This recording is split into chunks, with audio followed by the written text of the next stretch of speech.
Punjabi radio USA ਸੁਣ ਰਹੇ ਸਾਰੇ ਹੀ ਸਰੋਤਿਆਂ ਨੂੰ ਬਲਵਿੰਦਰ ਕੌਰ ਵੱਲੋਂ ਪਿਆਰ ਭਰੀ ਸਤਿ ਸ੍ਰੀ ਅਕਾਲ। ਸਰੋਤਿਓ, ਪ੍ਰੋਗਰਾਮ ਖਬਰ ਤੇ ਨਜ਼ਰ ਪ੍ਰੋਗਰਾਮ ਦੇ ਵਿੱਚ ਸਾਡੇ ਨਾਲ ਹੁੰਦੇ ਨੇ ਬਲਤੇਜ ਪੰਨਾ ਜੀ।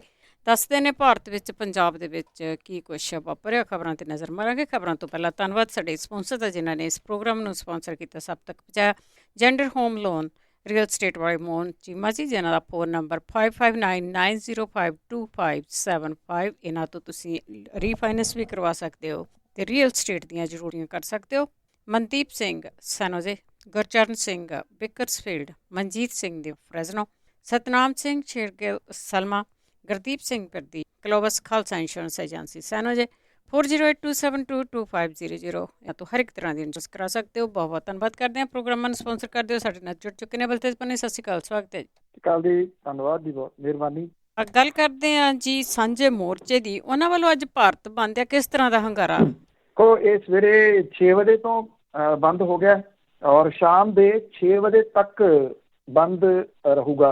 ਸੜਕਾਂ ਦੀ ਆਵਾਜਾਈ, ਰੇਲ ਆਵਾਜਾਈ ਮੁਕੰਮਲ ਤੌਰ ਦੇ ਉੱਤੇ ਠੱਪ ਜਿਹੜੀ ਆ ਉਹ ਕੀਤੀ ਜਾ ਰਹੀ ਹੈ। ਇਹਦੇ ਵਿੱਚ ਵੱਖ-ਵੱਖ ਜਿਹੜੀਆਂ ਜਥੇਬੰਦੀਆਂ ਤੇ ਵੱਖ-ਵੱਖ ਵਰਗ ਜਿਹੜੇ ਨੇ ਉਹ ਸਹਿਯੋਗ ਦੇ ਰਹੇ ਆ। 4 ਮਹੀਨੇ ਅੱਜ ਪੂਰੇ ਹੋ ਗਏ ਦਿੱਲੀ ਦੀਆਂ ਸਰਹੱਦਾਂ ਦੇ ਉੱਤੇ ਜਾ ਕੇ ਬੈਠੇ ਕਿਸਾਨਾਂ ਨੂੰ, ਔਰ ਇਹਨਾਂ 4 ਮਹੀਨਿਆਂ ਦੇ ਵਿੱਚ ਬਹੁਤ ਕੁਝ ਜਿਹੜਾ ਉਹ ਬਦਲਿਆ। ਆਈ ਥਿੰਕ ਇਹ ਸੰਯੁਕਤ ਕਿਸਾਨ ਮੋਰਚੇ ਦੀ ਬਹੁਤ ਵੱਡੀ ਪ੍ਰਾਪਤੀ ਹੈ ਕਿ ਉਹਨੇ ਇਹ 4 ਮਹੀਨਿਆਂ ਦੇ ਦੌਰਾਨ ਇਸ ਅੰਦੋਲਨ ਨੂੰ ਸ਼ਾਂਤਮਈ ਰੱਖਿਆ ਤੇ ਬਹੁਤ ਸਾਰੇ ਵਰਗਾਂ ਨੂੰ ਆਪਣੇ ਨਾਲ ਜੋੜ ਲਿਆ। ਕਿਉਂਕਿ ਜਦੋਂ ਇਹ ਕਿਸਾਨ ਤੁਰੇ ਸੀ ਇੱਥੋਂ ਦਿੱਲੀ ਨੂੰ, ਇਹ ਨਹੀਂ ਸੀ ਪਤਾ ਕਿ ਕਿੰਨੇ ਦਿਨ ਉੱਥੇ ਜਿਹੜਾ ਲੱਗਣਗੇ, ਕਿੰਨੀ ਕੁ ਦੇਰ ਇਹਨਾਂ ਨੂੰ ਬੈਠਣ ਦਿੱਤਾ ਜਾਊਗਾ। ਪਰ ਇਹ ਕਿਸਾਨ ਅੰਦੋਲਨ ਦੀ ਪ੍ਰਾਪਤੀ ਸੀ ਕਿ ਹਰਿਆਣਾ ਉਦੋਂ ਪਹਿਲਾਂ ਨਾਲ ਤੁਰ ਪਿਆ, ਉਸ ਤੋਂ ਬਾਅਦ ਉੱਤਰ ਪ੍ਰਦੇਸ਼, ਰਾਜਸਥਾਨ, ਤੇ ਫਿਰ ਇਹ ਅੰਦੋਲਨ ਜਿਹੜਾ ਫੈਲਦਾ ਤਕਰੀਬਨ ਸਮੁੱਚੇ ਮੁਲਕ ਦੇ ਵਿੱਚ ਫੈਲ ਗਿਆ। ਜਿਸ ਕਿਸਮ ਦਾ ਸਹਿਯੋਗ ਇਹਨਾਂ ਕਿਸਾਨ ਆਗੂਆਂ ਨੂੰ ਜਿਹੜੀਆਂ ਚੋਣਾਂ ਹੋ ਰਹੀਆਂ ਨੇ ਉਹਨਾਂ ਰਾਜਾਂ ਦੇ ਵਿੱਚ ਮਿਲਿਆ, ਬਿਨਾਂ ਕਿਸੇ ਸ਼ੱਕ ਦੇ ਨੈਸ਼ਨਲ ਪੱਧਰ ਦੇ ਉੱਤੇ ਖਬਰਾਂ ਜਿਹੜੀਆਂ ਸੀ ਅਖਬਾਰਾਂ ਦੇ ਰੂਪ ਦੇ ਵਿੱਚ ਬਣੀਆਂ ਤੇ ਉਹਨੇ ਅੱਜ ਵਾਲੇ ਭਾਰਤ ਬੰਦ ਨੂੰ ਸਫਲ ਕਰਨਾ। ਇਹਦੇ ਵਿੱਚ 10 ਦੇ ਕਰੀਬ ਜਿਹੜੀਆਂ ਟ੍ਰੇਡ ਯੂਨੀਅਨਾਂ ਨੇ ਉਹਨਾਂ ਨੇ ਇਹਦੇ 'ਚ ਪਾਰਟੀਸਪੇਟ ਕਰਨ ਦੀ ਗੱਲ ਆਖੀ ਆ। ਔਰ ਇਹਦੇ ਵਿੱਚ ਵੱਖ-ਵੱਖ ਵਰਗ ਜਿਹੜੇ ਪੈਟਰੋਲ ਡੀਜ਼ਲ ਦੀਆਂ ਅਸਮਾਨ ਛੂਹਦੀਆਂ ਕੀਮਤਾਂ ਤੋਂ ਤੰਗ ਨੇ, ਉਹ ਜਿਹੜੇ ਰਸੋਈ ਗੈਸ ਦੀਆਂ ਕੀਮਤਾਂ ਤੋਂ ਤੰਗ ਨੇ, ਉਹ ਵੀ ਸਾਰੇ ਸ਼ਾਮਲ ਹੋਣ ਦੀ ਪੂਰੀ ਸੰਭਾਵਨਾ ਹੈ। ਰਾਜਸਥਾਨ, ਉੱਤਰ ਪ੍ਰਦੇਸ਼, ਬਿਹਾਰ, ਤੇਲੰਗਾਨਾ, ਆਂਧਰਾ ਪ੍ਰਦੇਸ਼, ਕਰਨਾਟਕ, ਤਾਮਿਲਨਾਡੂ, ਕੇਰਲਾ, ਮਹਾਰਾਸ਼ਟਰ, ਪੰਜਾਬ, ਹਰਿਆਣਾ, ਇਹ ਸਾਰੇ ਸੂਬੇ ਇਸ ਬੰਦ ਦੇ ਵਾਸਤੇ ਤਿਆਰ ਨੇ ਔਰ ਇਹ ਬੰਦ ਅੱਜ ਮੁਕੰਮਲ ਰੂਪ ਦੇ ਵਿੱਚ ਨਜ਼ਰ ਆਊਗਾ। ਕਿਸਾਨ ਜਥੇਬੰਦੀਆਂ ਦੇ ਆਗੂਆਂ ਨੇ ਲੋਕਾਂ ਨੂੰ ਅਪੀਲ ਕੀਤੀ ਆ, ਕਿਸੇ ਦੇ ਨਾਲ ਖਹਿਬੜਨਾ ਨਹੀਂ, ਜ਼ਬਰਦਸਤੀ ਕੋਈ ਬੰਦ ਨਹੀਂ ਕਰਨਾ, ਬਲਕਿ ਲੋਕਾਂ ਨੂੰ ਸਮਝਾਉਣਾ ਤੇ ਉਹ ਤੁਹਾਡਾ ਸਾਥ ਦੇਣਗੇ। ਜਿਹੜੀ ਐਂਬੂਲੈਂਸ ਹੈ ਤੇ ਫਾਇਰ ਬ੍ਰਿਗੇਡ, ਉਹਨੂੰ ਛੋਟ ਦਿੱਤੀ ਗਈ ਹੈ। ਕਿਸਾਨਾਂ ਦੇ ਵੱਲੋਂ ਸ਼ਹਿਰਾਂ ਨੂੰ ਜਾਂਦਾ ਦੁੱਧ ਤੇ ਸਬਜ਼ੀਆਂ ਵੀ ਅੱਜ ਰੋਕੀਆਂ ਜਾ ਰਹੀਆਂ ਨੇ, ਜਿਹਦੇ ਕਰਕੇ ਇਹ ਜਿਹੜਾ ਬੰਦ ਹੈ ਇਹ ਬਹੁਤ ਸਖਤ ਨਜ਼ਰ ਆ ਰਿਹਾ। ਜਿਹੜੀਆਂ ਵਕੀਲਾਂ ਦੀਆਂ ਜਥੇਬੰਦੀਆਂ ਨੇ, ਵੱਖ-ਵੱਖ ਬਾਰ ਐਸੋਸੀਏਸ਼ਨ, ਉਹਨਾਂ ਨੇ ਮਤੇ ਪਾ ਕੇ ਇਸ ਬੰਦ ਦਾ ਸਮਰਥਨ ਕੀਤਾ। ਸ਼੍ਰੋਮਣੀ ਗੁਰਦੁਆਰਾ ਪ੍ਰਬੰਧਕ ਕਮੇਟੀ ਦੇ ਸਾਰੇ ਦਫ਼ਤਰ ਅੱਜ ਬੰਦ ਰਹਿਣਗੇ। ਤੋ ਇਸ ਗੱਲ ਦੀ ਪੂਰੀ ਉਮੀਦ ਹੈ ਕਿ ਜਿਹੜੇ ਅੰਦੋਲਨ ਨੂੰ ਕੇਂਦਰ ਦੀ ਸਰਕਾਰ ਇਹ ਕਹਿ ਕੇ ਹੁਣ ਤੱਕ ਭੰਡਦੀ ਰਹੀ ਹੈ ਕਿ ਇਹ ਇੱਕ ਖਿੱਤੇ ਦੇ ਥੋੜ੍ਹੇ ਜਿਹੇ ਲੋਕਾਂ ਦਾ ਅੰਦੋਲਨ ਹੈ, ਉਹ ਅੱਜ ਆਪਣੇ ਪੂਰੇ ਮੁਲਕ ਦੇ ਵਿੱਚ 4 ਮਹੀਨੇ ਮੁਕੰਮਲ ਪੂਰੇ ਹੋਣ ਦੇ ਉੱਤੇ ਪੈਰ ਪਸਾਰ ਲੂਗਾ ਜੀ। ਔਰ ਜਿਨ੍ਹਾਂ ਸੂਬਿਆਂ ਦਾ ਮੈਂ ਤੁਹਾਨੂੰ ਨਾਮ ਲਿਆ ਜੀ ਕਿ ਰਾਜਸਥਾਨ, ਉੱਤਰ ਪ੍ਰਦੇਸ਼, ਬਿਹਾਰ, ਤੇਲੰਗਾਨਾ, ਆਂਧਰਾ ਪ੍ਰਦੇਸ਼, ਕਰਨਾਟਕਾ, ਤਾਮਿਲਨਾਡੂ, ਕੇਰਲਾ, ਮਹਾਰਾਸ਼ਟਰ, ਪੰਜਾਬ, ਹਰਿਆਣਾ, ਇੱਥੇ ਸਭ ਤੋਂ ਵੱਧ ਇਸ ਬੰਦ ਦਾ ਅਸਰ ਵੇਖਣ ਦੀ ਉਮੀਦ ਹੈ। ਤੇ ਬਿਨਾਂ ਕਿਸੇ ਸ਼ੱਕ ਦੇ 5 ਰਾਜਾਂ ਦੇ ਵਿੱਚ ਹੋ ਰਹੀਆਂ ਜਿਹੜੀਆਂ ਚੋਣਾਂ ਨੇ ਉਹਨਾਂ ਦੇ ਉੱਤੇ ਵੀ ਇਹਦਾ ਅਸਰ ਵਿਖਾਈ ਦੇਊਗਾ ਜੀ। ਤੇ ਅੱਗੇ ਗੱਲ ਕਰਦੇ ਹਾਂ, ਸਰਕਾਰ ਨੂੰ ਇੰਨਾ ਦਬਾਅ ਆ ਕਿ ਪੁਲਿਸ ਵਾਲਿਆਂ ਦੇ ਅਗੇਂਸਟ ਕੋਈ ਕਦਮ ਚੱਕਣਾ ਪਿਆ। ਦੇਖੋ, ਇਹ ਮਾਮਲਾ ਜਿਹੜਾ ਮੈਂ ਪਹਿਲਾਂ ਵੀ ਸਾਂਝਾ ਕੀਤਾ ਸੀਗਾ ਕਿ ਜਿਹੜੀ ਇੱਕ ਰਿਪੋਰਟ ਹੈ, ਜਿਹੜੀ STF ਨੇ ਇਨਵੈਸਟੀਗੇਸ਼ਨ ਕੀਤੀ ਸੀਗੀ ਪਿੰਡ ਰਾਣੋ ਦੇ ਸਾਬਕਾ ਅਕਾਲੀ ਸਰਪੰਚ ਗੁਰਦੀਪ ਤੋਂ, ਉਹ ਮਾਮਲਾ ਜਿਹੜਾ ਸੀਗਾ ਉਹ ਰਿਪੋਰਟ ਦੀਆਂ ਕੁਝ ਸਫ਼ੇ ਜਿਹੜੇ ਲੀਕ ਹੋ ਗਏ ਸੀਗੇ। ਇਹਨਾਂ ਲੀਕ ਹੋਏ ਸਫ਼ਿਆਂ ਦੇ ਵਿੱਚ ਪਿੰਡ ਰਾਣੋ ਦੇ ਸਾਬਕਾ ਅਕਾਲੀ ਸਰਪੰਚ ਗੁਰਦੀਪ ਨੇ ਇਹ ਗੱਲ ਮੰਨੀ ਸੀਗੀ ਕਿ ਉਹ ਪੁਲਿਸ ਵਾਲਿਆਂ ਨਾਲ ਮਿਲ ਕੇ ਚਿੱਟੇ ਦਾ ਵਪਾਰ ਕਰਦਾ ਸੀ। ਕਰੋੜਾਂ ਰੁਪਏ ਦੀ ਡਰੱਗ ਉਹਦੇ ਤੋਂ ਫੜੀ ਗਈ ਸੀ। ਬਹੁਤ ਮਹਿੰਗੀਆਂ ਲਗਜ਼ਰੀ ਗੱਡੀਆਂ ਦੀ ਵੱਡੀ ਖੇਪ ਉਹਦੇ ਤੋਂ ਫੜੀ ਗਈ ਸੀ। ਅੰਨੀ ਪ੍ਰਾਪਰਟੀ ਉਹ ਬਣਾਈ ਬੈਠਾ ਸੀ। ਜਦੋਂ ਇਹ ਰਿਪੋਰਟ ਲੀਕ ਹੋ ਗਈ, ਬਾਹਰ ਆ ਗਈ, ਸਰਕਾਰ ਦੇ ਕੋਲ ਕੋਈ ਚਾਰਾ ਨਾ ਰਿਹਾ, ਕਿਉਂਕਿ ਅਦਰਵਾਈਜ਼ ਇਹ ਰਿਪੋਰਟ ਤਾਂ ਚੀਫ ਸਕੱਤਰ ਤੇ ਮੁੱਖ ਮੰਤਰੀ ਦੇ ਦਫ਼ਤਰ ਦੇ ਵਿੱਚ ਪਿਛਲੇ ਕਈ ਹਫ਼ਤਿਆਂ ਤੋਂ, ਬਲਕਿ ਮਹੀਨਿਆਂ ਤੋਂ ਪਈ ਹੈ। ਇਹਦੇ ਉੱਤੇ ਕੋਈ ਕਾਰਵਾਈ ਨਹੀਂ ਸੀ ਹੋ ਰਹੀ, ਕਿਉਂਕਿ ਸਰਕਾਰ ਨੇ ਅਜੇ ਤੱਕ ਕਿਸੇ ਵੱਡੇ ਅਫਸਰ ਦੇ ਉੱਤੇ ਕਾਰਵਾਈ ਕੀਤੀ ਨਹੀਂ। ਜਦੋਂ ਇੱਕ ਇੰਸਪੈਕਟਰ ਫੜਿਆ ਗਿਆ ਸੀਗਾ, ਇੰਦਰਜੀਤ, ਹਾਲਾਂਕਿ ਉਹਦਾ ਰੈਂਕ ਇੰਸਪੈਕਟਰ ਹੈ ਵੀ ਨਹੀਂ ਸੀ, ਉਦੋਂ ਵੀ ਜਾਂਚ ਵੱਡੇ ਅਧਿਕਾਰੀਆਂ ਤੱਕ ਗਈ ਸੀ। ਉਦੋਂ ਮੋਗੇ ਦੇ SSP ਤੋਂ ਪੁੱਛਗਿੱਛ ਕੀਤੀ ਗਈ ਸੀ, ਮਾਮਲਾ ਦਬਾ ਦਿੱਤਾ ਗਿਆ। ਸਭ ਨੂੰ ਪਤਾ ਕਿਹੜੇ ਤਰੀਕੇ ਦੇ ਨਾਲ ਦਬਾਇਆ ਗਿਆ।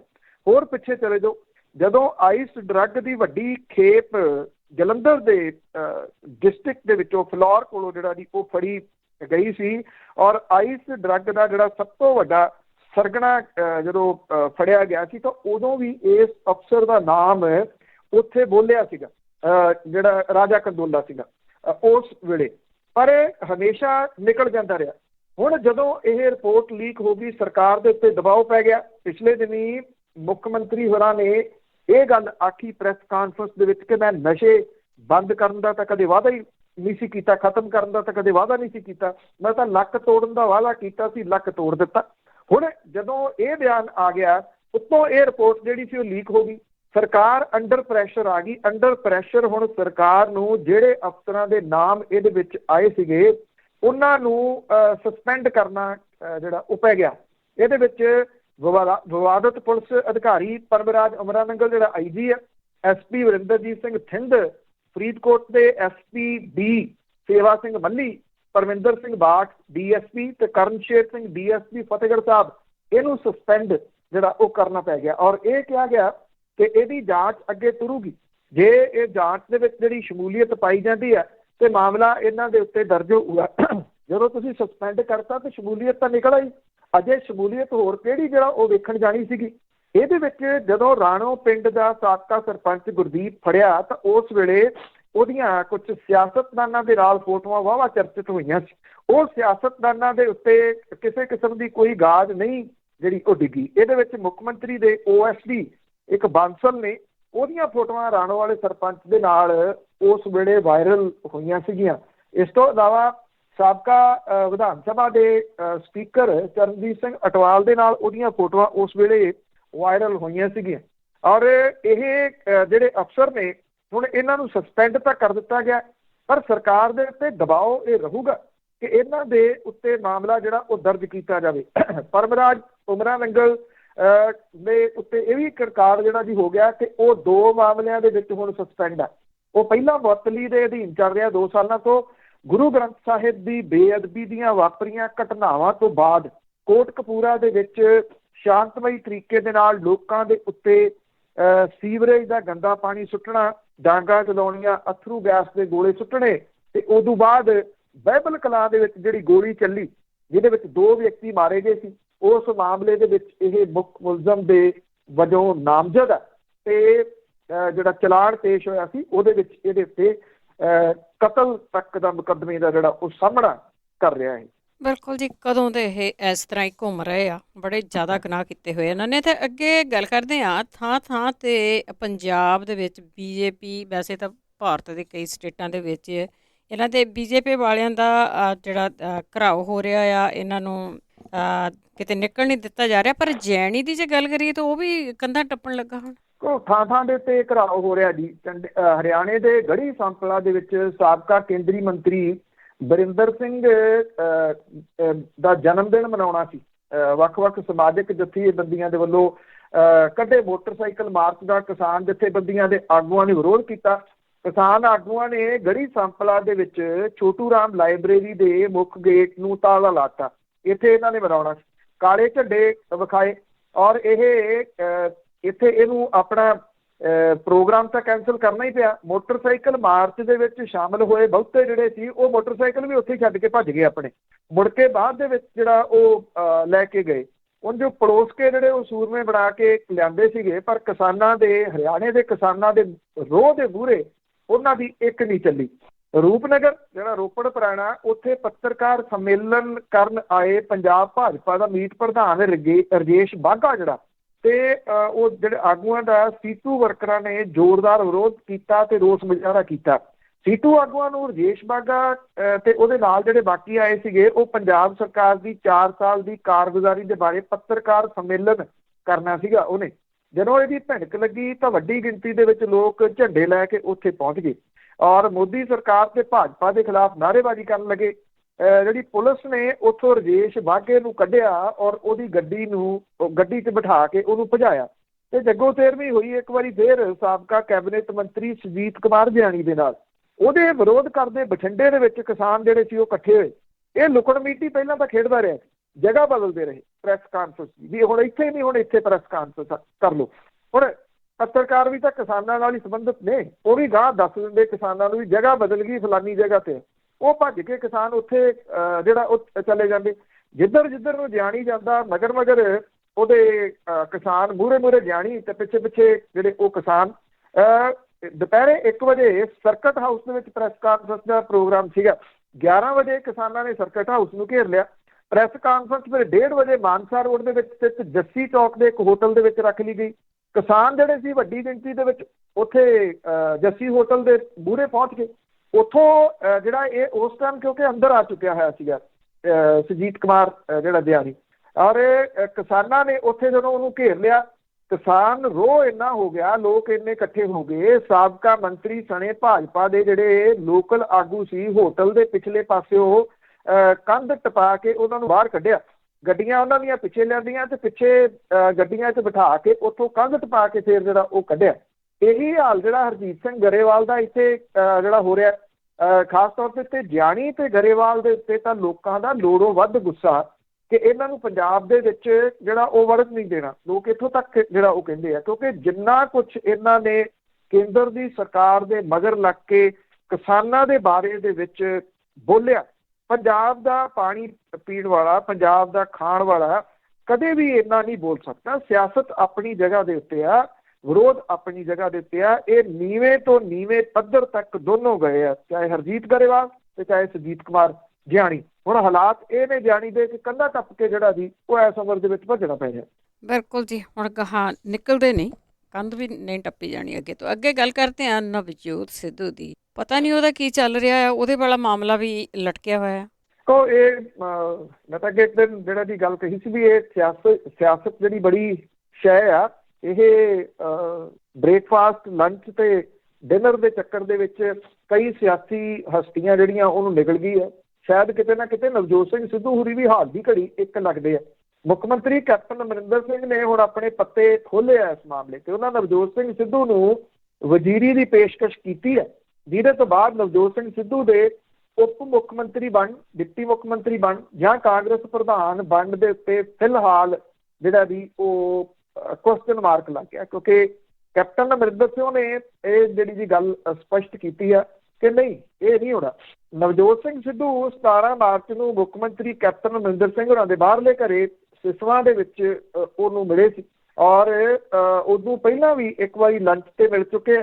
ਮੁੱਖ ਮੰਤਰੀ ਨੇ ਇੱਕ ਗੱਲਬਾਤ ਦੇ ਵਿੱਚ ਇਹ ਗੱਲ ਕਲੀਅਰ ਕੀਤੀ ਆ ਕਿ ਨਵਜੋਤ ਸਿੰਘ ਸਿੱਧੂ ਨੂੰ ਸਰਕਾਰ 'ਚ ਆਉਣ ਦੀ ਪੇਸ਼ਕਸ਼ ਕੀਤੀ ਹੈ। ਪਹਿਲੇ ਦਿਨ ਤੋਂ ਮਹਿਕਮਾ ਖਾਲੀ ਰੱਖਿਆ ਹੋਇਆ ਮਤਲਬ ਕਿ ਜਿਹੜਾ ਪਾਵਰ ਮਿਨਿਸਟਰ ਉਹਨੂੰ ਦੇਣਾ ਸੀ, ਉੱਥੇ ਹੀ ਗੱਲ ਜਿਹੜੀ ਜੀ ਉਹ ਉਹਨਾਂ ਨੇ ਲਿਆਂਦੀ ਹੈ। ਇਹ ਕਿਹਾ ਕਿ ਫੈਸਲਾ ਨਵਜੋਤ ਸਿੰਘ ਸਿੱਧੂ ਨੇ ਕਰਨਾ ਕਿ ਉਹਨੇ ਕਦੋਂ ਵਾਪਸ ਆਉਣਾ। ਇਹ ਵੀ ਕਹਿਤਾ ਕਿ ਜੇ ਉਹਨੇ ਹਾਈ ਕਮਾਂਡ ਨਾਲ ਗੱਲ ਕਰਨੀ ਹੈ ਤਾਂ ਉੱਥੇ ਕਰ ਲੈ, ਉਹਨਾਂ ਨੂੰ ਕੋਈ ਫਰਕ ਨਹੀਂ ਪੈਂਦਾ। ਅਮਰਿੰਦਰ ਸਿੰਘ ਨੇ ਇਹ ਵੀ ਕਿਹਾ ਕਿ ਹੁਣ ਸਮਾਂ ਘੱਟ ਹੈ, ਨਵਜੋਤ ਸਿੱਧੂ ਨੂੰ ਛੇਤੀ ਮਨ ਜਿਹੜਾ ਉਹ ਬਣਾਉਣਾ ਚਾਹੀਦਾ। ਅਮਰਿੰਦਰ ਸਿੰਘ ਹੋਰਾਂ ਦੀ ਇਸ ਪੇਸ਼ਕਸ਼ ਤੋਂ ਇਹ ਕਲੀਅਰ ਹੈ ਕਿ ਨਵਜੋਤ ਸਿੰਘ ਸਿੱਧੂ ਨੂੰ ਉਹ ਉਪ ਮੁੱਖ ਮੰਤਰੀ ਜਾਂ ਕਾਂਗਰਸ ਦੇ ਪ੍ਰਧਾਨ ਵਜੋਂ ਨਹੀਂ ਆਉਣ ਦੇਣਗੇ। ਜੇ ਤਾਂ ਉਹ ਇਸ ਮੰਤਰਾਲੇ ਨੂੰ ਲੈ ਕੇ ਵਾਪਸੀ ਕਰਦਾ ਤਾਂ ਵੱਖਰੀ ਗੱਲ ਹੈ। ਵੈਸੇ ਸਮਾਂ ਘੱਟ ਵਾਲੀ ਗੱਲ ਜ਼ਰੂਰ ਸਹੀ ਹੈ। ਨਵਜੋਤ ਸਿੰਘ ਸਿੱਧੂ ਹੋਰੀ ਹੁਣ ਇਹੋ ਜਿਹਾ ਮਹਿਕਮਾ ਟੁੱਟਲ ਜਿਹਾ ਲੈ ਵੀ ਲੈਂਦੇ ਆ ਤੇ ਉਹਦੇ ਵਿੱਚੋਂ ਕੀ ਕੱਢਣ ਪਾਉਣ ਨੂੰ ਜਿਹੜਾ ਜੀ ਕੁਝ ਮਹੀਨਿਆਂ ਦੇ ਵਾਸਤੇ ਰਹਿ ਜਾਣਾ। ਉੱਥੇ ਨਵਜੋਤ ਸਿੰਘ ਸਿੱਧੂ ਹੋਰਾਂ ਦੀ ਜਿਹੜੀ ਇਹਦੀ ਸਿਆਸਤ ਉਹਦੇ ਉੱਤੇ ਕੁਐਸਚਨ ਮਾਰਕ ਲੱਗ ਜਾਣਾ ਜੇ ਇਸ ਮਹਿਕਮੇ ਨੂੰ ਲੈ ਕੇ ਉਹ ਕਾਂਗਰਸ ਦੇ ਵਿੱਚ ਵਾਪਸੀ ਕਰਦੇ ਆ। ਪੀਕੇ ਇਹਨਾਂ ਦਿਨਾਂ ਦੇ ਵਿੱਚ ਮੀਟਿੰਗਾਂ ਕਰ ਰਿਹਾ ਵਿਧਾਇਕਾਂ ਦੇ ਨਾਲ। ਜਿਹੜੇ ਵਿਧਾਇਕ ਪੀਕੇ ਨੂੰ ਮਿਲੇ ਆ 37 ਦੇ ਕਰੀਬ ਉਹਨੇ ਵਿਧਾਇਕ ਸੱਦੇ ਸੀਗੇ, 3 ਆਏ ਨਹੀਂ, ਬਾਕੀਆਂ ਦੇ ਨਾਲ ਤਿੰਨਾਂ ਦੇ ਨਾਲ ਫਿਰ ਕੱਲੇ ਦੇ ਨਾਲ ਉਹਨੇ ਮੀਟਿੰਗ ਕੀਤੀ ਆ। ਔਰ ਇਹਨਾਂ ਵਿਧਾਇਕਾਂ ਨੇ ਚੰਗੀਆਂ ਖਰੀਆਂ ਖੋਟੀਆਂ ਸੁਣਾਈਆਂ। ਇਹ ਕਿਹਾ ਕਿ ਮੁੱਖ ਮੰਤਰੀ ਛੱਡੋ, ਸਾਡੇ ਤਾਂ ਫੋਨ ਮੰਤਰੀ ਵੀ ਨਹੀਂ ਚੁੱਕਦੇ। ਅਫਸਰ ਉਹ ਕਹਿੰਦੇ ਕਿ ਵੱਡੇ ਅਫਸਰਾਂ ਦੀ ਗੱਲ ਛੱਡੋ ਕਿ ਚੌਂਕੀ ਦਾ ਇੰਚਾਰਜ ਵੀ ਸਾਡਾ ਫੋਨ ਜਿਹੜਾ ਉਹ ਵੇਖ ਕੇ ਨਹੀਂ ਚੁੱਕਦਾ, ਤੇ ਬਹੁਤਿਆਂ ਨੇ ਤਾਂ ਜਿਹੜਾ ਉਹ ਬਲੌਕ 'ਚ ਪਾਏ ਹੋਏ ਆ ਵੀ ਇਹਨਾਂ MLA ਦਾ ਫੋਨ ਨਹੀਂ ਚੁੱਕਣਾ। ਇੰਨਾ ਕੁਛ ਉਹਨਾਂ ਨੇ ਬੋਲਿਆ। ਪੀਕੇ ਨੂੰ ਇਹ ਗੱਲ ਕਹੀ ਆ ਕਿ ਜੇ ਨਵਜੋਤ ਸਿੰਘ ਸਿੱਧੂ ਨੂੰ ਨਾਲ ਨਹੀਂ ਲੈਂਦੇ, ਨਵਜੋਤ ਸਿੰਘ ਸਿੱਧੂ ਕੋਈ ਨਵੀਂ ਪਾਰਟੀ ਬਣਾਉਂਦਾ, ਵੱਖਰਾ ਧੜਾ ਕ੍ਰੀਏਟ ਕਰਦਾ, ਉਹ ਜਿੱਤੇ ਜਾਂ ਨਾ ਜਿੱਤੇ ਕਾਂਗਰਸ ਦੀ ਬੇੜੀ ਦੇ ਵਿੱਚ ਵੱਟੇ ਜ਼ਰੂਰ ਪਾ ਦੂਗਾ। ਇਹ ਕਿਹਾ ਜਾ ਰਿਹਾ ਕਿ ਇਹਨਾਂ ਵਿਧਾਇਕਾਂ ਨੇ ਬੜਾ ਕਲੀਅਰ ਨਵਜੋਤ ਸਿੰਘ ਸਿੱਧੂ ਦੇ ਬਾਰੇ ਦੇ ਵਿੱਚ ਆਖਿਆ। ਹੁਣ ਸਥਿਤੀ ਜਿਹੜੀ ਆ ਜੀ ਇਹ ਦੋ ਸਿੱਧੂਆਂ ਦੇ ਵਿਚਾਲੇ ਅਸਲ ਦੇ ਵਿੱਚ ਫਸ ਗਈ ਹੈ। ਨਵਜੋਤ ਸਿੰਘ ਸਿੱਧੂ ਤੇ ਕੈਪਟਨ ਅਮਰਿੰਦਰ ਸਿੰਘ ਸਿੱਧੂ, ਇਹਨਾਂ ਦੇ ਵਿਚਾਲੇ ਇਹ ਜਿਹੜੀ ਟਸਲ ਜਿਹੜੀ ਸ਼ੁਰੂ ਹੋ ਗਈ ਆ। ਇਹ ਕਿਉਂਕਿ ਨਾ ਤਾਂ ਕੈਪਟਨ ਅਮਰਿੰਦਰ ਸਿੰਘ ਹੋਰੀ ਝੁਕਣਗੇ ਇਸ ਮਾਮਲੇ ਦੇ ਉੱਤੇ, ਔਰ ਕਿਉਂਕਿ ਉਹ ਕਹਿੰਦੇ ਨੇ ਕਿ ਮੈਂ ਸਾਬਕਾ ਫੌਜੀ ਹਾਂ, ਮੈਂ ਤਾਂ ਨਹੀਂ ਜਿਹੜਾ ਜੀ ਉਹ ਝੁਕਦਾ। ਰਾਜੇ ਨੇ ਨਵਜੋਤ ਸਿੰਘ ਸਿੱਧੂ ਕਹਿੰਦੇ ਜੀ ਉਹ ਸਾਬਕਾ ਖਿਡਾਰੀ ਨੇ ਤੇ ਉਹਨਾਂ ਦੀ 65 ਆ ਲੋਕਾਂ ਦੇ ਵਿੱਚ, ਇਸ ਕਰਕੇ ਉਹ ਵੀ ਝੁਕਣ ਦੇ ਵਾਸਤੇ ਤਿਆਰ ਨੇ। ਜਿੱਥੇ ਪੀਕੇ ਤਿਆਰੀਆਂ ਕਰ ਰਿਹਾ ਕਿ ਛੇਤੀ ਚੋਣਾਂ ਜਿਹੜੀਆਂ ਉਹ ਕਰਾ ਲਈਆਂ ਜਾਣ ਪੰਜਾਬ ਦੇ ਵਿੱਚ, ਉੱਥੇ ਆਹ ਜਿਹੜੀ ਅੜਾਉਣੀ ਅੜੀ ਆ ਨਵਜੋਤ ਸਿੰਘ ਸਿੱਧੂ ਵਾਲੀ, ਇਹਨੂੰ ਕਾਂਗਰਸ ਕਿਵੇਂ ਹੱਲ ਕਰੂਗੀ, ਇਹ ਬਹੁਤ ਅਹਿਮ। ਬਿਲਕੁਲ ਜੀ, ਪਿਛਲੇ 3-4 ਸਾਲਾਂ ਤੋਂ ਬਸ ਖੇਡ ਹੀ ਰਹੇ ਆ। ਅੱਗੇ ਗੱਲ ਕਰਦੇ ਹਾਂ, ਮੁੰਬਈ ਦਾ ਸਾਬਕਾ ਪੁਲਿਸ ਮੁਖੀ ਹਾਈ ਕੋਰਟ ਪਹੁੰਚਿਆ। ਕਿਉਂਕਿ ਇਹ ਜਿਹੜਾ ਪਰਮਬੀਰ ਸਿੰਘ ਆ ਉਹਨੇ ਮੁੰਬਈ ਹਾਈ ਕੋਰਟ ਦੇ ਵਿੱਚ ਫੌਜਦਾਰੀ ਕੇਸ ਦਾਇਰ ਕਰਕੇ ਮਹਾਰਾਸ਼ਟਰ ਦੇ ਗ੍ਰਹਿ ਮੰਤਰੀ ਅਨਿਲ ਦੇਸ਼ਮੁਖ ਤੇ ਲਾਏ ਦੋਸ਼ਾਂ ਦੀ CBI ਜਾਂਚ ਦੀ ਮੰਗ ਕੀਤੀ ਹੈ। ਸਾਬਕਾ ਪੁਲਿਸ ਕਮਿਸ਼ਨਰ ਨੇ ਇਹਦੇ ਸਬੰਧ ਦੇ ਵਿੱਚ ਪਹਿਲਾਂ ਸੁਪਰੀਮ ਕੋਰਟ ਦੇ ਵਿੱਚ ਪਟੀਸ਼ਨ ਪਾਈ ਸੀ, ਪਰ ਉਹਨੂੰ ਮੁੰਬਈ ਹਾਈ ਕੋਰਟ ਜਾਣ ਦੇ ਵਾਸਤੇ ਆਖਿਆ ਗਿਆ ਸੀਗਾ। ਪਟੀਸ਼ਨ ਦੇ ਵਿੱਚ ਉਹਨੇ ਗ੍ਰਹਿ ਮੰਤਰੀ ਤੇ ਲਾਏ ਦੋਸ਼ਾਂ ਤੇ ਉਹਨੂੰ ਮੁੰਬਈ ਪੁਲਿਸ ਦੇ ਮੁਖੀ ਤੇ ਅਹੁਦੇ ਤੋਂ ਹਟਾ ਕੇ ਹੋਮ ਗਾਰਡ ਦਾ ਕਮਾਂਡਰ ਜਨਰਲ ਲਾਉਣ ਦਾ ਹਵਾਲਾ ਵੀ ਜਿਹੜਾ ਉਹ ਦਿੱਤਾ। ਪਰਮਬੀਰ ਸਿੰਘ ਨੇ ਦਾਅਵਾ ਕੀਤਾ ਸੀਗਾ ਕਿ ਦੇਸ਼ਮੁਖ ਦੇ ਵੱਲੋਂ ਸਹਾਇਕ ਇੰਸਪੈਕਟਰ ਸਚਿਨ ਵਜੇ ਨੂੰ ਬਾਰ ਤੇ ਰੈਸਟੋਰੈਂਟਾਂ ਤੇ ਹੋਰ ਮਹੀਨੇ ਦਾ 100 ਕਰੋੜ ਰੁਪਈਆ ਵਸੂਲਣ ਦੇ ਵਾਸਤੇ ਜਿਹੜਾ ਉਹ ਕਿਹਾ ਸੀਗਾ। ਉੱਧਰ ਜਿਹੜਾ ਇਹ ਮੁੰਬਈ ਦੀ ਪੁਲਿਸ ਦਾ ਇਹ ਮੁਖੀ ਹੈ ਸਾਬਕਾ, ਉਹਦੇ ਬਾਰੇ ਦੇ ਵਿੱਚ ਜਿਹੜੀ ਗੱਲ ਸਾਹਮਣੇ ਆ ਰਹੀ ਆ ਕਿ ਉਹ ਵੀ ਕਿਤੇ ਨਾ ਕਿਤੇ ਸਿਆਸੀ ਹੱਥਾਂ ਦੇ ਵਿੱਚ ਖੇਡ ਰਿਹਾ, ਕਿਉਂਕਿ ਉਹਦੇ ਜਿਹੜੇ ਸਿਆਸੀ ਪਰਿਵਾਰਕ ਸੰਬੰਧ ਨੇ ਉਹ ਵੀ ਸਾਹਮਣੇ ਆਉਣੇ ਸ਼ੁਰੂ ਹੋਏ ਨੇ। ਕਿਉਂਕਿ ਦਿੱਲੀ ਦੀ ਜਿਹੜੀ ਸਰਕਾਰ ਹੈ ਉਹਦੇ ਉੱਤੇ ਤਾਂ ਬਿੱਲ ਲਿਆ ਕੇ ਸ਼ਿਕੰਜਾ ਕੱਸ ਲਿਆ ਭਾਰਤੀ ਜਨਤਾ ਪਾਰਟੀ ਨੇ। ਉੱਥੇ ਚੁਣੀ ਹੋਈ ਸਰਕਾਰ ਦੇ ਉੱਤੇ ਜਿਹੜਾ ਲੈਫਟੀਨੈਂਟ ਗਵਰਨਰ ਹੈ ਉਹਨੂੰ ਬਿਠਾਤਾ, ਉਹਦੇ ਰਾਹੀਂ ਰਾਜ ਕਰੂ। ਹੁਣ ਮਹਾਰਾਸ਼ਟਰ ਦੇ ਵਿੱਚ ਜਿਹੜੀ ਸਕੀਮ ਹੈ ਇਹਨਾਂ ਦੀ ਇਹ ਹੈ ਕਿ ਉੱਥੇ ਰਾਸ਼ਟਰਪਤੀ ਰਾਜ ਲਾ ਕੇ ਮੱਧਕਾਲੀ ਚੋਣਾਂ ਜਿਹੜੀਆਂ ਉਹ ਕਰਵਾ ਲਈਆਂ ਜਾਣ ਕਿਸੇ ਤਰੀਕੇ ਦੇ ਨਾਲ। ਇਹ ਸਾਰਾ ਕੁਝ ਉਸ ਮਾਮਲੇ 'ਚ ਚੱਲ ਰਿਹਾ। ਜਿਹੜਾ ਇਹ ਸਾਬਕਾ ਪੁਲਿਸ ਕਮਿਸ਼ਨਰ ਹੈ ਪਰਮਬੀਰ ਸਿੰਘ, ਉਸ ਮਾਮਲੇ ਦੇ ਵਿੱਚ ਇਹ ਪਤਾ ਲੱਗ ਰਿਹਾ ਕਿ ਉਹਦੀ ਜਿਹੜੀ ਪਤਨੀ ਸਵਿਤਾ ਸਿੰਘ ਹੈ ਉਹ 5 ਕੰਪਨੀਆਂ ਦੀ ਡਾਇਰੈਕਟਰ ਜਿਹੜੀ ਉਹ ਹੈ, ਉਹ ਇੱਕ ਵੱਡੀ ਕਾਰਪੋਰੇਟ ਪਲੇਅਰ ਹੈ। ਸਵਿਤਾ ਇੰਡੀਆ ਬੁਲਸ ਗਰੁੱਪ ਦੀਆਂ 2 ਕੰਪਨੀਆਂ ਦੀ ਡਾਇਰੈਕਟਰ ਹੈ। Advocate firm Khaitan and company ਦੇ ਵਿੱਚ ਉਹ ਪਾਰਟਨਰ ਹੈ। Savita complex real estate transaction ਦੇ ਵਿੱਚ ਉਹ ਜਿਹੜੇ ਗ੍ਰਾਹਕ ਨੇ ਉਹਨਾਂ ਨੂੰ ਸਲਾਹ ਦਿੰਦੀ ਹੈ।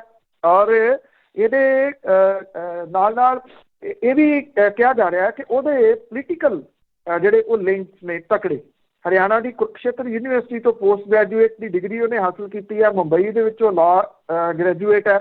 India bulls state construction company ਦੇ ਵਿੱਚ ਉਹ ਡਾਇਰੈਕਟਰ ਹੈ। ਪਰਮਬੀਰ ਸਿੰਘ ਦੇ ਬਾਰੇ ਦੇ ਵਿੱਚ ਜਿਹੜੇ NCP ਦੇ ਬੁਲਾਰੇ ਨੇ ਉਹ ਨਵਾਬ ਮਲਿਕ, ਉਹਨੇ ਕਿਹਾ ਕਿ ਉਹ ਆਉਣ ਵਾਲੇ ਦਿਨਾਂ ਦੇ ਵਿੱਚ ਇਹਦੇ ਸੰਬੰਧੀ ਵੱਡਾ ਖੁਲਾਸਾ ਤੇ ਧਮਾਕਾ ਕਰਨਗੇ ਕਿ ਪਰਮਬੀਰ ਸਿੰਘ ਮਹਾਰਾਸ਼ਟਰ ਦੀ ਸਰਕਾਰ ਨੂੰ ਤੇ ਉੱਥੋਂ ਦੇ ਗ੍ਰਹਿ ਮੰਤਰੀ ਨੂੰ ਅਸਥਿਰ ਕਰਨ ਦੇ ਵਾਸਤੇ ਜਿਹੜੇ ਯਤਨ ਕਰ ਰਿਹਾ ਉਹ ਕਿਹਦੇ ਕਹੇ ਦੇ ਉੱਤੇ ਕਰ ਰਿਹਾ।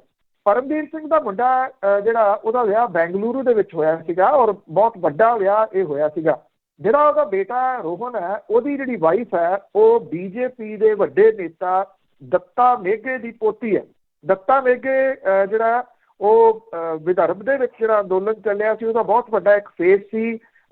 ਜਿਹੜੀ ਉਹਦੀ ਨੂੰਹ ਹੈ ਉਹਦਾ ਪਿਤਾ ਜਿਹੜਾ ਸਾਗਰ ਮੇਘੇ ਆ ਉਹ ਨਾਗਪੁਰ ਦੇ ਵਿੱਚ ਬਿਜ਼ਨਸਮੈਨ ਹੈ, ਲੋਕ ਸਭਾ ਦਾ ਚੋਣ ਲੜ ਚੁੱਕਿਆ। ਮਤਲਬ ਕਿ ਭਾਰਤੀ ਜਨਤਾ ਪਾਰਟੀ ਦੇ ਨਾਲ ਡਾਇਰੈਕਟ ਕਨੈਕਸ਼ਨ ਜਿਹੜਾ ਜੀ ਉਹ ਪਰਮਵੀਰ ਦਾ ਜੁੜਦਾ ਨਜ਼ਰ ਆ ਰਿਹਾ, ਜਿਹਦੀ ਵਜ੍ਹਾ ਕਰਕੇ ਇਹ ਸਾਰਾ ਕੁਝ ਇਸ ਲੈਵਲ ਦੇ ਉੱਤੇ ਜਿਹੜਾ ਉਹ ਚੱਲ ਰਿਹਾ। ਪਹਿਲਾਂ ਬੈਕਫੁੱਟ ਦੇ ਉੱਤੇ ਜ਼ਰੂਰ ਆਈ ਮਹਾਰਾਸ਼ਟਰ ਦੀ ਸਰਕਾਰ ਤੇ ਗ੍ਰਹਿ ਮੰਤਰੀ, ਪਰ ਹੁਣ ਉਹ ਜਿਸ ਤਰੀਕੇ ਦੇ ਨਾਲ ਸਾਹਮਣੇ ਆ ਕੇ ਲੜਨ ਲੱਗੇ ਆ, ਇਹ ਜਿਹੜੀ ਲੜਾਈ ਹੈ ਇਹ ਆਉਂਦੇ ਸਮੇਂ ਦੇ ਦੌਰਾਨ ਕੁਝ ਇੰਟਰਸਟਿੰਗ ਹੋਰ ਪੁਆਇੰਟ ਸਾਹਮਣੇ ਲਿਆ ਸਕਦੀ ਹੈ। ਇਹ ਉੱਥੋਂ ਦੀ ਸਰਕਾਰ ਨੂੰ ਅਸਥਿਰ ਕਰਨ ਦੇ ਵਾਸਤੇ ਬਹੁਤਾ। ਬਿਲਕੁਲ ਜੀ ਬਿਲਕੁਲ, ਜੇ ਇੰਨੇ ਕਨੈਕਸ਼ਨ ਆ ਫਿਰ ਤੇ ਦਿਸਦਾ ਹੀ ਆ ਵੀ ਕੁਛ ਨਾ ਕੁਛ ਹੈ ਪਿੱਛੇ। ਤੇ ਅੱਗੇ ਗੱਲ ਕਰਦੇ ਆ ਦਿੱਲੀ ਕਟੜਾ ਹਾਈਵੇ ਦੀ। ਪਹਿਲਾਂ ਵੀ ਆਪਾਂ ਗੱਲ ਕੀਤੀ ਆ ਵੀ ਉਹ ਜ਼ਮੀਨਾਂ ਦਾ ਜਿਹੜਾ ਮਾਮਲਾ ਆ ਉਸ ਦਾ ਵਿਰੋਧ ਕਰ ਰਹੇ ਕਿਸਾਨਾਂ ਨੇ ਨਾਕੇ ਤੋੜੇ ਤੇ ਮੋਤੀ ਮਹਿਲ ਦੇ ਲਾਗੇ ਪਹੁੰਚੇ। ਕੋਈ ਇਹਨਾਂ ਨੂੰ ਰੋਕ ਲਿਆ ਗਿਆ ਸੀਗਾ ਇੱਥੇ ਪਟਿਆਲਾ ਸੰਗਰੂਰ ਰੋਡ ਦੇ ਉੱਤੇ। ਪਟਿਆਲਾ ਸੰਗਰੂਰ ਤੇ ਪਟਿਆਲਾ ਪਾਤੜਾਂ ਸਮਾਣਾ ਜਾਂਦੀ ਜਿਹੜੀ ਸੜਕ ਸੀ, ਇਹਨਾਂ ਨੇ ਉੱਥੇ ਟਰੈਕਟਰ ਟਰਾਲੀਆਂ ਆਪਣੀਆਂ ਲਾ ਲਈਆਂ। ਕੱਲ ਰਾਤ ਇਹ ਉੱਥੇ ਬੈਠੇ ਰਹੇ ਉਹਨਾਂ ਉਸ ਸੜਕ ਦੇ ਉੱਤੇ। ਬਦਲਵੇਂ ਜਿਹੜੇ ਪ੍ਰਬੰਧ ਸੀਗੇ ਉਹ ਪੁਲਿਸ ਨੇ ਕੀਤੇ ਟ੍ਰੈਫਿਕ ਦੇ। ਕੱਲ ਡਿਪਟੀ ਕਮਿਸ਼ਨਰ ਪਟਿਆਲਾ ਨੇ ਇਹਨਾਂ ਨੂੰ ਸੱਦਿਆ, 4 ਜਣਿਆਂ ਨੂੰ, ਕਿ ਤੁਸੀਂ ਆ ਕੇ ਗੱਲ ਕਰੋ। ਇਹ ਗੱਲ ਕਰਨ ਦੇ ਵਾਸਤੇ ਡਿਪਟੀ ਕਮਿਸ਼ਨਰ ਹੋਰਾਂ ਦੇ ਕੋਲੇ ਗਏ ਤੇ ਡਿਪਟੀ ਕਮਿਸ਼ਨਰ ਹੋਰਾਂ ਨੇ ਉਹਨਾਂ ਨੂੰ ਦਬਕਾਇਆ ਉੱਥੇ, ਔਰ ਇੱਥੋਂ ਤੱਕ ਕਹਿਤਾ ਵੀ ਜੋ ਕੁਝ ਮਿਲਦਾ ਤੁਹਾਨੂੰ ਜ਼ਮੀਨਾਂ ਦਾ ਉਹ ਤੁਸੀਂ ਲੈ ਲਓ, ਪੈਸੇ ਲੈ ਕੇ ਆਪਣੇ ਨਿਆਣਿਆਂ ਨੂੰ ਕੈਨੇਡਾ ਅਮਰੀਕਾ ਕੱਢ ਦਿਓ। ਇਹ ਡਿਪਟੀ ਕਮਿਸ਼ਨਰ ਜਿਹੜੇ ਆ ਉਹ ਕਹਿ ਰਹੇ ਇਹਨਾਂ ਕਿਸਾਨਾਂ ਨੂੰ, ਔਰ ਉਹ ਕਿਸਾਨ ਜਿਹੜੇ ਸੀ ਉਹ ਸੁਣ ਕੇ ਗੱਲਾਂ ਬਾਹਰ ਆ ਗਏ ਔਰ ਇਹ ਗੱਲ ਕਹੀ ਕਿ ਉਹ ਦਬਕੇ ਉੱਥੇ ਖਾਣ ਦੇ ਵਾਸਤੇ ਨਹੀਂ ਸਕਦੇ। ਆ ਕੇ ਇਹਨਾਂ ਨੇ ਫਿਰ ਵੱਡਾ ਐਕਸ਼ਨ ਜਿਹੜਾ ਸੀ ਉਹ ਕਰ ਦਿੱਤਾ। ਐਕਸ਼ਨ ਇਹਨਾਂ ਨੇ ਇਹ ਕੀਤਾ ਕਿ ਟਰੈਕਟਰ ਟਰਾਲੀਆਂ ਜਿਹੜੀਆਂ ਉਹ ਲਾ ਕੇ, ਜਿਹੜੀਆਂ ਪੰਜਾਬ ਪੁਲਿਸ ਨੇ ਰੋਕਾਂ ਲਾਈਆਂ ਸੀ ਉਹਨਾਂ ਨੂੰ ਤੋੜ ਕੇ ਇਹ ਸ਼ਹਿਰ ਵੱਲ ਨੂੰ ਵਧੇ, ਔਰ ਸ਼ਹਿਰ ਦੇ ਵਿੱਚ ਆ ਕੇ ਜਿਹੜੇ ਕੈਪਟਨ ਅਮਰਿੰਦਰ ਸਿੰਘ ਦੇ ਮੋਤੀ ਮਹਿਲ ਆ ਉਹਦੇ ਘਰ ਨੂੰ ਜਾਂਦੀ ਸੜਕ ਦੇ ਉੱਤੇ ਆ ਗਏ। YPS ਸਕੂਲ ਪੈਂਦਾ ਬੜਾ ਫੇਮਸ, ਉਹਦੇ ਬਾਹਰ ਆ ਕੇ ਟਰੈਕਟਰ ਟਰਾਲੀਆਂ ਲਾ ਕੇ ਬੈਠ ਗਏ। ਰਾਤ ਪੁਲਿਸ ਨੇ ਇਹ ਕੀਤਾ ਕਿ ਉੱਥੇ ਉਸ ਏਰੀਏ ਦੀ ਉੱਥੇ ਜਿਹੜੀਆਂ ਸਟਰੀਟ ਲਾਈਟਾਂ ਜਗਦੀਆਂ ਨੇ ਦੂਜੀਆਂ ਚੀਜ਼ਾਂ ਉਹ ਸਾਰੀਆਂ ਬੰਦ ਕਰਤੀਆਂ, ਉੱਥੇ ਹਨੇਰਾ ਕਰ ਦਿੱਤਾ। ਮਤਲਬ ਕਿ ਜੋ ਕੁਝ ਦਿੱਲੀ ਦੀਆਂ ਸਰਹੱਦਾਂ ਦੇ ਉੱਤੇ ਉੱਥੋਂ ਹਰਿਆਣੇ ਦੀ ਸਰਕਾਰ, ਦਿੱਲੀ ਦੀ ਸਰਕਾਰ ਕਿਸਾਨਾਂ ਦੇ ਨਾਲ ਕਰ ਰਹੀ ਆ, ਉਹਨਾਂ ਦਾ ਬਿਜਲੀ ਪਾਣੀ ਬੰਦ ਕਰਕੇ, ਉਹੀ ਕੁਛ ਪਟਿਆਲੇ ਦੇ ਪ੍ਰਸ਼ਾਸਨ ਨੇ ਕੱਲ ਇੱਥੇ ਇਹਨਾਂ ਕਿਸਾਨਾਂ ਦੇ ਨਾਲ ਕਰ ਲਿਆ। ਬਜਾਏ ਇਹਦੇ ਕਿ ਇਹਨਾਂ ਦੇ ਨਾਲ ਗੱਲਬਾਤ ਕਰਕੇ ਗੱਲ ਕਿਸੇ ਗਾਂਹ ਜਿਹੜੀ ਉਹ ਤੋਰੀ ਜਾਂਦੀ। ਹੁਣ ਤਾਂ ਇਹ ਗੱਲ ਇਹਨਾਂ ਕਿਸਾਨਾਂ ਦੀ ਸਹੀ ਹੈ ਨਾ ਕਿ ਜਿਹੜੀ ਪੰਜਾਬ ਸਰਕਾਰ ਹੈ, ਕਿਉਂਕਿ ਇਹ ਜ਼ਮੀਨਾਂ ਅਕਵਾਇਰ ਕਰਕੇ ਉਹਨੇ ਦੇਣੀਆਂ ਨੇ, ਉਹ ਕਹਿੰਦੇ ਕਿ ਇਹ ਜ਼ਮੀਨਾਂ ਜਿਹੜੀਆਂ ਨੇ ਉਹਨਾਂ ਨੂੰ ਛੇਤੀ ਅਕਵਾਇਰ ਕਰਕੇ ਦੇਣ ਦੇ ਵਾਸਤੇ ਅਫਸਰਾਂ ਦੇ ਉੱਤੇ ਡੰਡਾ ਚਾੜ ਰਹੀ ਹੈ ਪੰਜਾਬ ਦੀ ਸਰਕਾਰ। ਔਰ ਇਸ ਮਾਮਲੇ ਦੇ ਵਿੱਚ ਅਜੇ ਤੱਕ ਮੁੱਖ ਮੰਤਰੀ ਤਾਂ ਛੱਡੋ, ਕਿਸੇ ਮੰਤਰੀ ਜਾਂ ਕਿਸੇ MLA ਤੱਕ ਨੇ ਉਹਨਾਂ ਦੇ ਲਈ ਹਾਂ ਦਾ ਨਾਰਾ ਨਹੀਂ ਮਾਰਿਆ। ਜਿਹੜੇ ਸੱਤਾਧਾਰੀ ਨੇ ਉਹਨਾਂ ਨੇ, ਵਿਰੋਧੀ ਧਿਰਾਂ ਤਾਂ ਜ਼ਰੂਰ ਜਿਹੜੀਆਂ ਇਹਨਾਂ ਦੇ ਨਾਲ ਖੜੀਆਂ ਹੋਈਆਂ ਨੇ। ਹੁਣ ਜਿਹੜਾ ਜੀ ਵੱਡਾ ਸਵਾਲ ਇਹੀ ਆ ਕਿ ਇੱਥੇ ਵੀ ਪੁਲਿਸ ਨੇ ਉਹੀ ਤਰੀਕਾ ਅਪਣਾਇਆ ਜੀ ਜਿਹੜਾ ਹਰਿਆਣੇ ਦੇ ਵਿੱਚ ਉੱਥੋਂ ਦੀ ਸਰਕਾਰ ਨੇ ਅਪਣਾਇਆ ਸੀ। ਮਿੱਟੀ ਦੇ ਭਰੇ ਟਿੱਪਰ ਲਿਆ ਕੇ ਉਹ ਖੜੇ ਕਰਤੇ, ਬੱਸਾਂ ਜਿਹੜੀਆਂ ਸੀ ਉਹ ਟੇਢੀਆਂ ਕਰਕੇ ਉੱਥੇ ਲਾਤੀਆਂ ਤਾਂ ਕਿ ਇਹਨਾਂ ਨੂੰ ਟਿੱਪਰਾਂ ਨੂੰ ਹਿਲਾਇਆ ਨਾ ਜਾ ਸਕੇ। ਟਿੱਪਰ ਤਾਂ ਇਹਨਾਂ ਨੇ ਕਿਸਾਨਾਂ ਨੇ ਨਹੀਂ ਹਿਲਾਏ, ਪਰ ਇਹ ਮੋਤੀ ਮਹਿਲ ਦੇ ਬਿਲਕੁਲ ਨੇੜੇ ਪੈਂਦੇ YPS ਚੌਂਕ ਦੇ ਕੋਲੇ ਆ ਕੇ ਰਾਤ ਤੋਂ ਬੈਠ ਗਏ ਨੇ। ਉਹਨਾਂ ਦਾ ਇਹ ਕਹਿਣਾ ਕਿ ਉਹ ਇੱਥੋਂ ਨਹੀਂ ਹਿੱਲਣਗੇ, ਔਰ ਇਹ ਵੀ ਕਿਹਾ ਕਿ 27 ਤਰੀਕ ਨੂੰ, ਕਿਉਂਕਿ ਅੱਜ ਭਾਰਤ ਬੰਦ ਹੈ, ਕੱਲ ਨੂੰ ਜਿਹੜਾ ਇਹ ਭੂਮੀ ਬਚਾਓ ਅਭਿਆਨ ਦਾ ਕੌਮੀ ਪ੍ਰਧਾਨ ਹੈ ਚੌਧਰੀ ਰਮੇਸ਼ ਦਲਾਲ, ਉਹਦੀ ਅਗਵਾਈ ਦੇ ਵਿੱਚ 5 ਹੋਰ ਰਾਜਾਂ ਦੇ ਕਿਸਾਨ ਜਿਹੜੇ ਇਹਦੇ ਵਿੱਚ ਸ਼ਾਮਲ ਜਿਹੜਾ ਉਹ ਹੋਣਗੇ।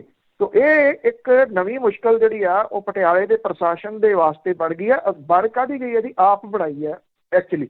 ਡਿਪਟੀ ਕਮਿਸ਼ਨਰ ਜਿਹੜੇ ਨੇ ਉਹ ਸਿਆਣੇ ਵਿਅਕਤੀ ਸਮਝੇ ਜਾਂਦੇ ਆ, ਪਰ ਆਹ ਦਬਕੇ ਮਾਰਨੇ ਵੀ ਤੁਸੀਂ ਪੈਸੇ ਲੈ ਲਓ ਤੇ ਆਪਣੇ ਨਿਆਣਿਆਂ ਨੂੰ ਬਾਹਰਲੇ ਮੁਲਕਾਂ ਦੇ ਵਿੱਚ ਜਿਹੜਾ ਉਹ ਭੇਜ ਦਿਓ, ਇਹ ਕੋਈ ਡਿਪਟੀ ਕਮਿਸ਼ਨਰ ਥੋੜੀ ਕਹਿ ਸਕਦਾ ਜੀ, ਪਰ ਕਹਿ ਰਿਹਾ ਕਿਸਾਨਾਂ ਨੂੰ ਇਹ ਗੱਲ ਜਿਹੜੀ ਆ ਉਹ ਕਹੀ ਗਈ ਹੈ। ਤੇ ਇਹਨਾਂ ਦਿਨਾਂ ਦੇ ਵਿੱਚ ਬਿਨਾਂ ਕਿਸੇ ਸ਼ੱਕ ਦੇ ਕਿਸਾਨ ਜਿਹੜੇ ਆ ਉਹ 4 ਮਹੀਨਿਆਂ ਤੋਂ ਜਦੋਂ ਮੋਰਚਾ ਲਾ ਕੇ ਦਿੱਲੀ ਦੀਆਂ ਸਰਹੱਦਾਂ ਦੇ ਉੱਤੇ ਬੈਠੇ ਆ, ਇਹ ਤਾਂ ਫੇਰ ਪੰਜਾਬ ਆ, ਇੱਥੇ ਵੀ ਉਹ ਆਪਣਾ ਰਾਸ਼ਨ ਪਾਣੀ ਲੈ ਕੇ ਆ ਗਏ ਨੇ ਤੇ ਉੱਥੇ ਭੱਠੀਆਂ ਜਿਹੜੀਆਂ ਉਹ ਪਕਾ ਕੇ ਆਪਣੀ ਰੋਟੀ ਪਾਣੀ ਬਣਾਉਣ ਲੱਗੇ। ਬਿਲਕੁਲ ਜੀ, ਇਹ ਤਾਂ ਗੱਲ ਕਰੋ ਕਿ ਵੋਟਾਂ ਆ, ਨਹੀਂ ਤਾਂ ਇਹਨਾਂ ਨੇ ਕਿਹੜਾ ਘੱਟ ਕਰਨਾ ਸੀਗਾ, ਫੜਕਾ ਦੇਣੇ ਸੀ ਸਾਰੇ ਕਿਸਾਨ। ਅੱਗੇ ਗੱਲ ਕਰਦੇ ਆ, ਕੇਂਦਰ ਨੇ ਚੁੱਪ ਚਪੀਤੇ ਖਾਦਾਂ ਦੇ ਭਾਅ ਵਧਾਏ। ਬਿਲਕੁਲ ਜੀ, ਇਹ DAP ਤੇ ਸੁਪਰ ਫਾਸਫੇਟ ਖਾਦਾਂ ਜਿਹੜੀਆਂ ਨੇ ਜੀ ਉਹਨਾਂ ਦੀਆਂ ਕੀਮਤਾਂ ਚੰਗੀਆਂ ਉੱਤੇ ਚੁੱਪ ਕਰਕੇ ਜਿਹੜੀਆਂ ਉਹ ਚੁੱਕ ਦਿੱਤੀਆਂ ਨੇ। ਇਹਦਾ ਜਿਹੜਾ ਮਾਰਚ ਮਹੀਨੇ ਦੇ ਵਿੱਚ ਇਹਦੀਆਂ ਖਾਦ ਦੀਆਂ ਕੀਮਤਾਂ ਵਧਾਏ ਜਾਣ ਦਾ ਸਭ ਤੋਂ ਵੱਧ ਭਾਰ ਮਾਲਵਾ ਪੱਟੀ ਦੇ ਕਿਸਾਨਾਂ ਤੇ ਪਊਗਾ, ਕਿਉਂਕਿ ਹਾੜੀ ਸੌਣੀ ਦੇ ਦੌਰਾਨ ਇਹਨਾਂ ਖਾਦਾਂ ਦੀ ਸਭ ਤੋਂ ਵੱਧ ਵਰਤੋਂ ਦੱਖਣੀ ਪੰਜਾਬ ਦੇ ਇਸ ਖੇਤਰ ਦੇ ਵਿੱਚ ਹੁੰਦੀ ਹੈ। ਚੁੱਪ ਚਪੀਤੇ ਵਧਾਏ ਰੇਟਾਂ ਦੇ ਕਰਕੇ ਪ੍ਰਾਈਵੇਟ ਖਾਦ ਡੀਲਰਾਂ ਨੇ ਕਿਸਾਨਾਂ ਨੂੰ ਖਾਦ ਦੇਣ ਤੋਂ ਪਾਸਾ ਵੱਟ ਲਿਆ। ਉਹਨਾਂ ਨੂੰ ਇਹ ਹੈ ਕਿ ਜਦੋਂ ਮਹਿੰਗੀ ਹੋਊਗੀ ਫੇਰ ਹੀ ਵੇਚਾਂਗੇ। ਮਾਨਸਾ ਦੇ ਵਿੱਚ ਮਾਰਕਫੈਡ ਦਫ਼ਤਰ ਤੋਂ ਇਹ ਜਾਣਕਾਰੀ ਜਿਹੜੀ ਦੀ ਉਹ ਨਿਕਲ ਰਹੀ ਹੈ ਕਿ ਜਿਹੜੀਆਂ ਖਾਦਾਂ ਦੇ ਭਾਅ ਵਧੇ ਨੇ ਉਹਦੇ ਵਿੱਚ DAP ਤੇ ਸੁਪਰ ਫਾਸਫੇਟ ਸ਼ਾਮਲ ਨੇ। ਸਰਕਾਰ ਨੇ ਅਜੇ ਤੱਕ ਯੂਰੀਆ, ਸਲਫਰ, ਜ਼ਿੰਕ ਦੇ ਭਾਅ ਦੇ ਨਾਲ ਛੇੜਛਾੜ ਨਹੀਂ ਕੀਤੀ ਔਰ ਇੰਟਰਸਟਿੰਗਲੀ ਖਾਦਾਂ ਦੇ ਭਾਅ ਸਰਕਾਰ ਨੇ ਅੰਦਰ ਖਾਤੇ ਇਸ ਤਰੀਕੇ ਨਾਲ ਵਧਾਏ ਆ ਕਿ ਇਹਨਾਂ ਦੀ ਦੁਪਹਿਰ ਤੱਕ ਭਾਫ ਨਹੀਂ ਨਿਕਲ ਦਿੱਤੀ। ਖੇਤੀ ਨਾਲ ਜੁੜੇ ਸਭ ਤੋਂ ਅਹਿਮ ਮਹਿਕਮੇ ਖੇਤੀਬਾੜੀ ਵਿਭਾਗ ਨੂੰ ਵੀ ਇਹਨਾਂ ਦੀਆਂ ਨਵੀਆਂ ਕੀਮਤਾਂ ਸੰਬੰਧੀ ਕੋਈ ਜਾਣਕਾਰੀ ਨਹੀਂ ਸੀ। ਜਿਹੜੀ ਵਿਦੇਸ਼ੀ DAP ਖਾਦ ਦੀ ਇੱਕ ਬੋਰੀ ਦੀ ਕੀਮਤ 1850 ਰੁਪਏ ਹੋ ਗਈ ਆ, ਜਦੋਂ ਕਿ ਇੱਥੇ ਬਣੀ DAP ਖਾਦ ਦਾ ਇੱਕ ਥੈਲਾ 1700 ਰੁਪਏ ਦਾ ਹੋਊਗਾ। ਸਹਿਕਾਰੀ ਸੁਸਾਇਟੀਆਂ ਦੇ ਵਿੱਚ ਜਾਣ ਵਾਲਾ ਪਹਿਲਾਂ ਮਾਲ 1200 ਰੁਪਏ ਦਾ ਲੱਗਿਆ ਤੇ ਹੁਣ ਨਵਾਂ ਮਾਲ 1750 ਰੁਪਏ ਦਾ। ਸੁਪਰ ਫਾਸਫੇਟ ਖਾਦ ਦੀ ਇੱਕ ਬੋਰੀ 425 ਰੁਪਏ ਤੋਂ ਵਧਾ ਕੇ 465 ਰੁਪਏ ਕਰ ਦਿੱਤੀ ਗਈ ਹੈ। ਖਾਦ ਦੀਆਂ ਨਵੀਆਂ ਕੀਮਤਾਂ ਦੇ ਬਾਰੇ ਚਾਹੇ ਮਾਰਕਫੈਡ ਤੇ ਇਫਕੋ ਦੇ ਕੇਂਦਰਾਂ ਦੇ ਵਿੱਚ ਈਮੇਲ ਦੇ ਰਾਹੀਂ ਸੂਚਨਾ ਦਿੱਤੀ ਗਈ ਆ, ਪਰ ਪ੍ਰਾਈਵੇਟ ਡੀਲਰਾਂ ਦੇ ਕੋਲੇ ਪੁਰਾਣੇ ਭਾਅ ਤੇ ਪਈਆਂ ਖਾਦਾਂ ਦੀ ਸਪਲਾਈ ਕਿਸਾਨਾਂ ਲਈ ਇੱਕਦਮ ਬੰਦ ਕਰ ਦਿੱਤੀ ਗਈ। ਇਸ ਕਰਕੇ ਬੰਦ ਕਰ ਦਿੱਤੀ ਗਈ ਕਿ ਜਦੋਂ ਹੁਣ ਭਾਅ ਵਧੇ ਨੇ ਫਿਰ ਵਧੇ ਹੋਏ ਭਾਅ ਦੇ ਉੱਤੇ ਹੀ ਉਹ ਜਿਹੜਾ ਵੇਚਣਗੇ। ਮਤਲਬ ਕਿ ਕਿਸਾਨਾਂ ਨੂੰ ਤਾਂ ਹਰੇਕ ਜਿਹੜਾ ਬੰਦਾ ਬੈਠਾ ਨਾ ਉਹ ਲੁੱਟਣ ਦੇ ਵਾਸਤੇ ਬੈਠਾ ਕਿ ਜੇ ਵਧਾਤੇ ਰੇਟ ਤੇ ਫਿਰ ਹੁਣ ਇਸ ਲੁੱਟ ਦੇ ਵਿੱਚੋਂ ਅਸੀਂ ਵੀ ਜਿੰਨੇ ਕੁ ਹੋ ਸਕਦਾ ਹੱਥ ਜਿਹੜੇ ਆ ਉਹ ਰੱਖ ਲਈਏ। ਜੀ ਜੀ ਬਿਲਕੁਲ, ਹਜੇ ਤਾਂ ਬਹੁਤ ਕੁਛ ਹੋਊਗਾ। ਤੇ ਅੱਗੇ ਤਾਮਿਲਨਾਡੂ ਦੀ ਗੱਲ ਕਰੀਏ ਤਾਂ ਦੇਖੋ ਸਾਰਿਆਂ ਰਾਜਾਂ ਦੇ ਵਿੱਚ ਕੋਈ ਨਾ ਕੋਈ ਸਬਜ਼ ਬਾਗ ਦਿਖਾ ਰਹੇ ਆ ਸਾਰੇ ਲੋਕਾਂ ਨੂੰ, ਵੋਟਰਾਂ ਨੂੰ।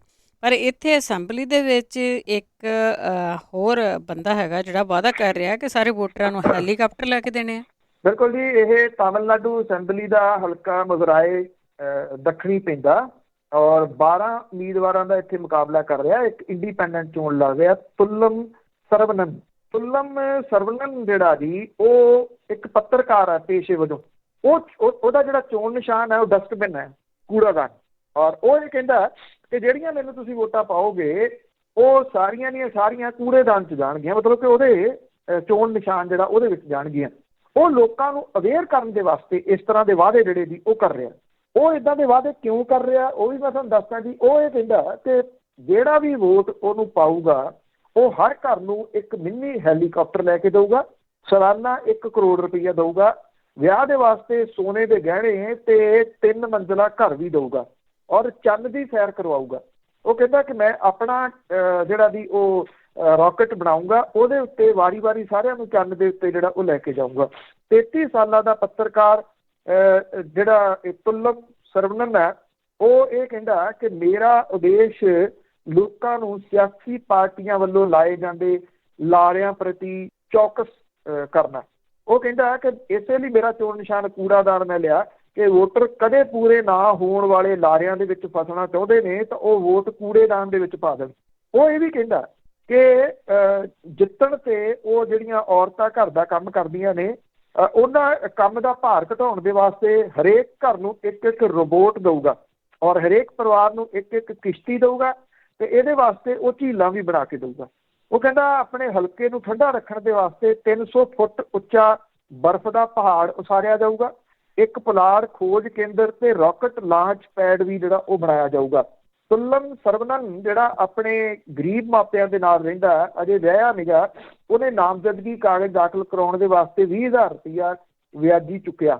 ਔਰ ਉਹ ਇਹ ਕਹਿੰਦਾ ਕਿ ਸਿਆਸੀ ਪਾਰਟੀਆਂ ਨੇ ਸਿਆਸਤ ਨੂੰ ਪੈਸੇ ਦੀ ਖੇਡ ਬਣਾ ਕੇ ਰੱਖ ਦਿੱਤਾ ਤੇ ਸੱਤਾ ਦੇ ਵਿੱਚ ਆ ਕੇ ਉਹ ਨੌਕਰੀਆਂ ਦਾ ਬੰਦੋਬਸਤ ਨਹੀਂ ਕਰਦੀਆਂ ਔਰ ਲੋਕਾਂ ਨੂੰ ਸਿਰਫ ਝੂਠੇ ਵਾਅਦੇ ਜਿਹੜਾ ਉਹ ਦਿਖਾਉਂਦੀਆਂ ਨੇ। ਚੋਣਾਂ ਦੇ ਵੇਲੇ ਪੈਸਾ ਸੁੱਟਦੀਆਂ ਨੇ ਲੋਕ ਤਾਂ ਕਿ ਲੋਕ ਠੀਕ ਢੰਗ ਦੇ ਨਾਲ ਫੈਸਲਾ ਨਾ ਕਰ ਸਕਣ। ਤਾਮਿਲਨਾਡੂ ਦੇ ਉੱਤੇ 5 ਲੱਖ ਕਰੋੜ ਰੁਪਏ ਦਾ ਕਰਜ਼ਾ, ਪਰ ਪਾਰਟੀਆਂ ਦੇ ਲਾਲਚ ਦੀ ਡੋਜ਼ ਇੱਦਾਂ ਦੀ ਆ ਕਿ ਹੁਕਮਰਾਨ ਅੰਨਾ DMK ਨੇ ਫ੍ਰੀ ਵਾਸ਼ਿੰਗ ਮਸ਼ੀਨ, ਔਰਤਾਂ ਨੂੰ 1500 ਰੁਪਏ ਪ੍ਰਤੀ ਮਹੀਨਾ ਭੱਤਾ, ਹਰੇਕ ਪਰਿਵਾਰ ਨੂੰ ਗੈਸ ਦੇ 6 ਫ੍ਰੀ ਸਿਲੰਡਰ ਤੇ ਹਰੇਕ ਪਰਿਵਾਰ ਦੇ ਇੱਕ ਮੈਂਬਰ ਨੂੰ ਨੌਕਰੀ ਦੇਣ ਦਾ ਵਾਅਦਾ ਕੀਤਾ। ਮੁੱਖ ਵਿਰੋਧੀ DMK ਨੇ ਜਿਹੜਾ ਵਾਅਦਾ ਕੀਤਾ ਉਹਦੇ 'ਚ ਪੈਟਰੋਲ ਦਾ ਰੇਟ 5 ਰੁਪਏ ਤੇ ਡੀਜ਼ਲ ਦਾ 4 ਰੁਪਏ ਪ੍ਰਤੀ ਲੀਟਰ ਘਟਾਉਣ, ਇੰਟਰਨੈਟ ਦੇ ਨਾਲ ਫ੍ਰੀ ਟੈਬ ਤੇ ਜਿਹੜਾ ਐਜੂਕੇਸ਼ਨ ਲੋਨ ਹੈ ਉਹ ਮਾਫ ਕਰਨ ਦਾ ਵਾਅਦਾ ਕੀਤਾ। ਐਕਟਰ ਕਮਲ ਹਸਨ ਦੀ ਪਾਰਟੀ MNM ਨੇ ਹਰੇਕ ਔਰਤ ਨੂੰ 3000 ਰੁਪਏ ਪ੍ਰਤੀ ਮਹੀਨਾ, ਸਰਕਾਰੀ ਸਕੀਮਾਂ ਤੱਕ ਪਹੁੰਚ ਲਈ ਸਾਰੇ ਘਰਾਂ ਨੂੰ ਇੰਟਰਨੈਟ ਦੇ ਨਾਲ ਫ੍ਰੀ ਕੰਪਿਊਟਰ ਤੇ ਚੰਗਾ ਪ੍ਰਸ਼ਾਸਨ ਤੇ 50 ਲੱਖ ਨੌਕਰੀਆਂ ਦਾ ਵਾਅਦਾ ਕੀਤਾ।